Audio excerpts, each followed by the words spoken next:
बेकायदेशीर व विनापरवाना सावकारी केल्याच्या आरोपाखाली दाखल करण्यात आलेल्या खटल्यात सोलापूर येथील व्यावसायिक MB गायकवाड यांची न्यायालयाने निर्दोष मुक्तता केली आहे।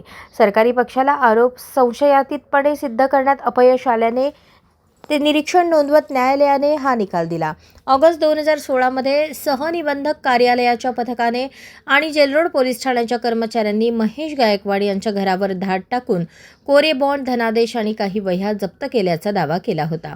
त्यानंतर जेलरोड पोलीस ठाण्यात हा गुन्हा दाखल करण्यात आला होता। महाराष्ट्र सावकारी अधिनियम 2014च्या कलम 39 अंतर्गत गुन्हा नोंदवून न्यायालयात दोषारोपपत्र सादर करण्यात आले होते।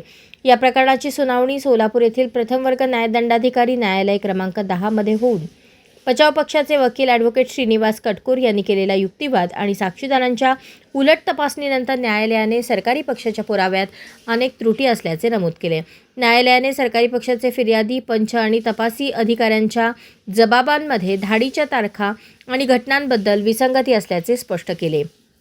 तसेच ज्या घरावर धाड टाकण्यात आली ते घर आरोपीच्या मालकीचे असल्याचा कोणताही ठोस पुरावा सादर करण्यात आला नाही असेही नमूद केले।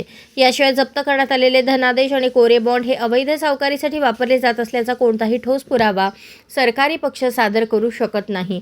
मूळ तक्रारदाराच्या नावाचा एकही धनादेश किंवा बॉन्ड आरोपीकडे आढळून आला नसल्याची बाबही न्यायालयाने महत्त्वाची मानली।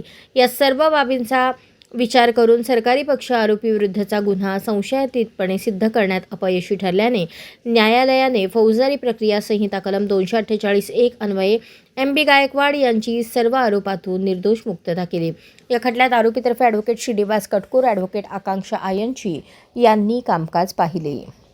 अशाच नवनवीन अपडेटसाठी जनता राज्य न्यूज चॅनलला सबस्क्राईब करा, लाईक करा आणि शेअर करायला विसरू नका।